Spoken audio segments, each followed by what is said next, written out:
बहुत ताज्जुब की बात है, सुप्रीम कोर्ट ने इसके पहले 24 जुलाई को लगाई थी और हर एक मामले में लगा रही है supreme court, high court, lower court.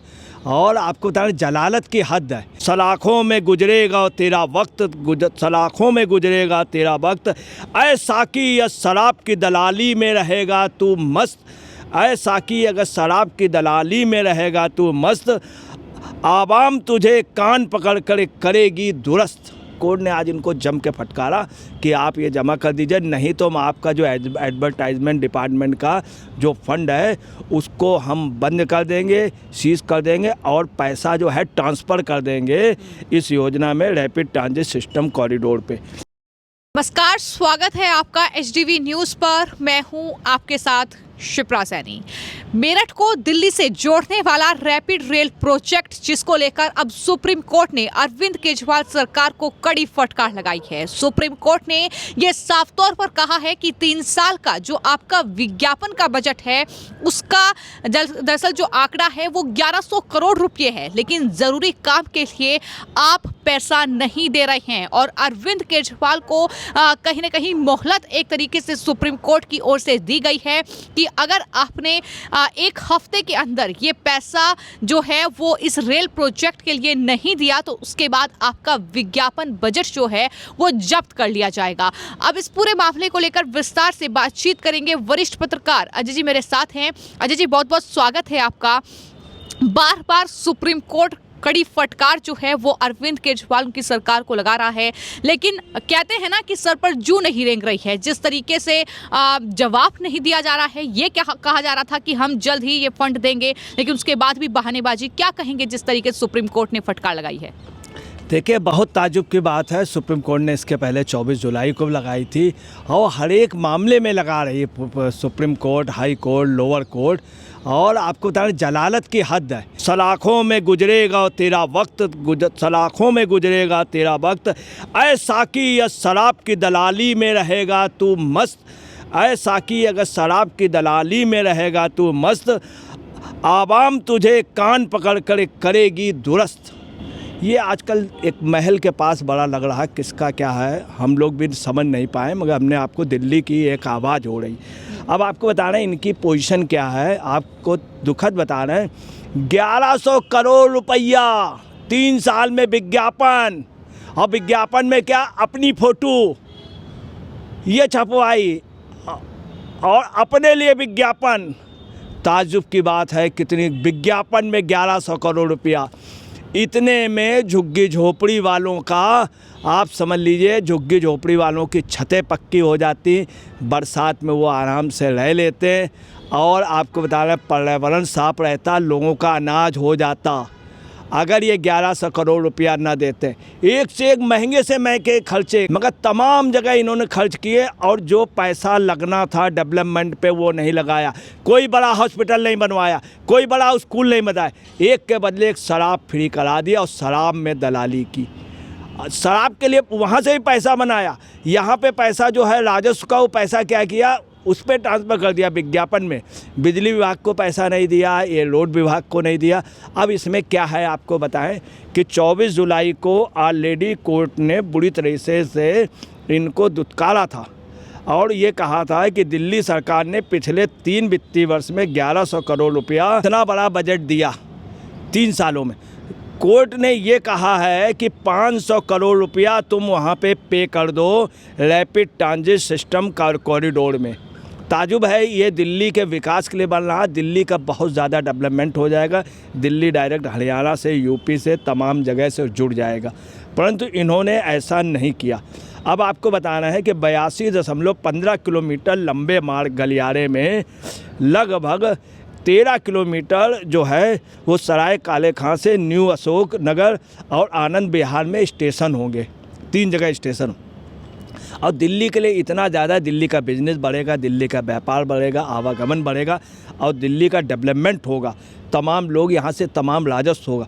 मगर इन्होंने इसके लिए नहीं सोचा, ये और चीज़ों के लिए सोच रहे हैं। मुकदमे की तारीख, मुकदमे पहुँचना, अधिक से अधिक पैसा, गोवा के चुनाव भेजना, वहाँ पैसा भेजना, राजस्थान में और जगह घूम रहे हैं, मगर इनको चिंता। 24 जुलाई को जब इनको फटकारा गया था 3 महीने का समय दिया था, मगर अगला सोता रहा, सरकार सोती रही। कहना नहीं चाहिए गूंगी लूली अंधी बहरी सरकार हो गई है दिल्ली की।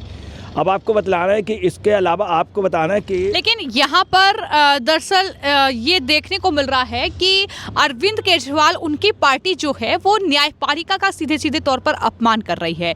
जस्टिस संजय किशन कौल की ओर से ये कहा गया है कि 2 हफ्ते में ये बकाया भुगतान करने का भरोसा आम आदमी पार्टी ने दिया था, लेकिन अब तक कई महीने बीत चुके हैं और ये भुगतान नहीं किया गया। ये क्या न्यायपालिका का अपमान नहीं तो और क्या है? देखिए, न्यायपालिका का बहुत ज़बरदस्त अपमान है।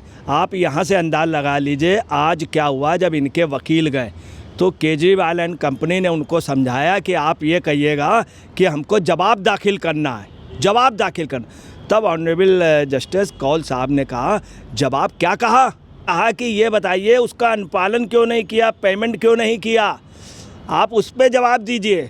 तब ये जवाब पे चुप हो गया। आप देखिए कि हिम्मत देखिए कि एक आदेश हुआ है और आदेश पे आप क्या कह रहे हैं कि जवाब दाखिल करेंगे, उसका इम्प्लीमेंटेशन नहीं कराया। तो कोर्ट ने आज इनको जम के फटकारा कि आप ये जमा कर दीजिए, नहीं तो हम आपका जो एडवर्टाइजमेंट डिपार्टमेंट का जो फंड है उसको हम बंद कर देंगे, सीज कर देंगे और पैसा जो है ट्रांसफ़र कर देंगे इस योजना में, रैपिड ट्रांजिट सिस्टम कॉरिडोर पे।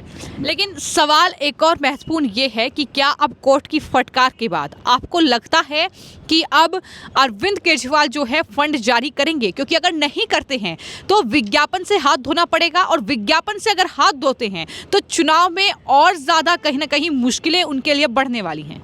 देखिए, मैं आपको बता रहा हूँ, अरविंद केजरीवाल नहीं जमा करेंगे। ये लोग बहुत चालाक हैं, इनके पास बहुत महंगे महंगे बड़े बड़े बैरिस्टर हैं और बड़े बड़े कोर्ट के वकील हैं और इनका यही रहा कि हर मामले को लिंगर ऑन कोर्ट के जरिए बच रहे हैं, हर जगह ये इन्वॉल्व है। आप ये समझ लीजिए। और नेक्स्ट डेट जो है 28 नवंबर को पड़ी है। इसी 28 नवंबर को केंद्रीय आवास एवं शहरी विकास मंत्री हरदीप पुरी ने भी ये बात राज्यसभा में उठाई थी कि अभी तक ये रैपिड ट्रांजिट सिस्टम पे ये पेमेंट नहीं कर रहा है, उसके बावजूद भी इन्होंने पेमेंट नहीं किया। ताजुब है, सिर्फ 13 किलोमीटर का वो है और 500 करोड़ इनको देने, जबकि और सब सरकारें दे रही हैं, ये नहीं दे रहे हैं। ये बहुत ही दुखद की बात है। और इस परियोजना के लिए 415 करोड़ रुपए प्रदान करने का निर्देश पहले ही दिया जा चुका है और 2 महीने के भीतर कहा था जुलाई अगस्त सितंबर तक हो जाना चाहिए। आज नवंबर है, इन लोगों ने कुछ भी नहीं किया। अजय जी, यहाँ पर एक और सवाल ये उठता है कि दिल्ली में प्रदूषण का मुद्दा काफ़ी ज़्यादा गरमाया। हमने देखा कि आम आदमी पार्टी ने आरोप जो है वो यूपी पर लगाया, हरियाणा पर लगाया, लेकिन यही वो राज्य हैं जो केंद्र सरकार चाहती हैं कि वो दिल्ली से जुड़े ताकि प्रदूषण भी कम हो, यानी गाड़ियों की आवाजाही कम होगी तो जाहिर तौर पर प्रदूषण कम होगा। तो अरविंद केजरीवाल क्या नहीं चाहते हैं कि प्रदूषण कम हो? क्या वो नहीं चाहते हैं कि जिस तरीके से ये विकास हो रहा है वो विकास हो? आपको क्या लगता है कि कोई स्ट्रेटजी भी अरविंद केजरीवाल की इसके पीछे हो सकती है? क्योंकि अब तक तो वो आरोप लगाते हैं यूपी हरियाणा पर प्रदूषण को लेकर, आगे उनके पास ये बहाना नहीं बचेगा। देखिए, हकीकत है अरविंद केजरीवाल नहीं चाहते। मैं आपको बता दूं, अरविंद केजरीवाल का ये है कि जो भी हमारे करीब आवे उसको किनारे कर दो, उसको कहीं जेल में डलवा दो, कहीं पार्टी से बाहर निकलवा दो, कोई आरोप लगा दो। उन्होंने देखा मारलेना जी ये शायद आ जाए हमारे बाद, तो उनसे एप्लीकेशन दिला दी अपने फेवर की और प्रमुख सचिव के खिलाफ, ताकि मारलेना जी का भी भविष्य अंधकारमय हो जाए। तो इनका दूसरी बात ये, जब आए थे तो ये बहुत खांसते थे। ये चाहते हैं कि अपनी हमारी तो खांसी दौड़, जब हम जाए तो पूरा दिल्ली खांसता हुआ मिले, बच्चे से लेकर जवान तक, बूढ़ी से लेकर के बूढ़ा तक सब खा। ये भी इनकी दूसरी बात आपको बता रहे, पर्यावरण पे ये चिंतित नहीं है। ये इसमें चिंतित है शराब कैसे बिकवाई जाए, एक के बदले एक फ्री दे दी जाए, कैसे पैसा मारा जाए, कैसे ऐड कराया जाए और रोड बनना, कॉलेज बनना, इस पे इन्होंने कोई काम नहीं किया। एक भी हॉस्पिटल नहीं बनवाया, एक भी नहीं बनवाया। दूसरी आपको बताना है कि सबसे बड़ी बात यह है, इन राज्यों का, हरियाणा, राजस्थान और यूपी का जो है प्रोजेक्ट और दिल्ली का, इस प्रोजेक्ट से आप समझ लीजिए कि इतना बड़ा हाई स्पीड का हो जाएगा, सेमी हाई स्पीड रेल गलियारे से आप समझे प्रदूषण बचेगा, देश के लिए बहुत कुछ होगा। आपको बताना, आज ऑनरेबल जस्टिस संजय किशन कौल जी और सुधांशु धुलिया जी ने पीठ में ये भी कहा कि इनको बहुत बुरी तरीके फटकारा और ये भी कहा कि दिल्ली गवर्नमेंट का प्रतिनिधित्व करने वाले वकील जो हैं वो आश्वासन दे और ये भुगतान जो है जल्दी से जल्दी वो करें। दूसरा आपको बता रहे हैं, एक कट्टर ईमानदार व्यक्ति के लिए ये समझ लीजिए एक बहुत बड़ी फटकार है। लगातार कोर्ट में मनीष सिसोदिया को आज हुआ फटकार लगी, कल संजय सिंह को फटकार लगी थी, आप समझ लीजिए आज इनको लगी। उसके बावजूद भी आप समझ लीजिए ये कहना नहीं चाहिए, आपको बता रहे हैं एक दुम होती है टेढ़ी की टेढ़ी रहेगी। तो आपको बतलाना है कि स्थिति ये है, ये नहीं सुधरेंगे और इनका काम है घोटाले पे घोटाले करना, और इतनी फटकार के बावजूद भी इतने बेशर्म है कि ये नहीं चेत रहे। तो फिलहाल इस पूरे मामले को लेकर आपने वरिष्ठ पत्रकार अजय जी को सुना। उन्होंने ये साफ तौर पर कहा कि दिल्ली के मुख्यमंत्री अरविंद केजरीवाल ना तो विकास को लेकर चिंतित है और ना ही पर्यावरण को लेकर वो गंभीर है। यही वजह है कि बार बार फटकार खाने के बाद भी इस तरीके से बेशर्मी कहीं ना कहीं एक तरीके से अरविंद केजरीवाल और उनकी सरकार इस पूरे रेल प्रोजेक्ट पर दिखा रही है। फिलहाल आपकी इस पूरे मामले को लेकर क्या राय है, हमें कमेंट बॉक्स में जरूर लिखें।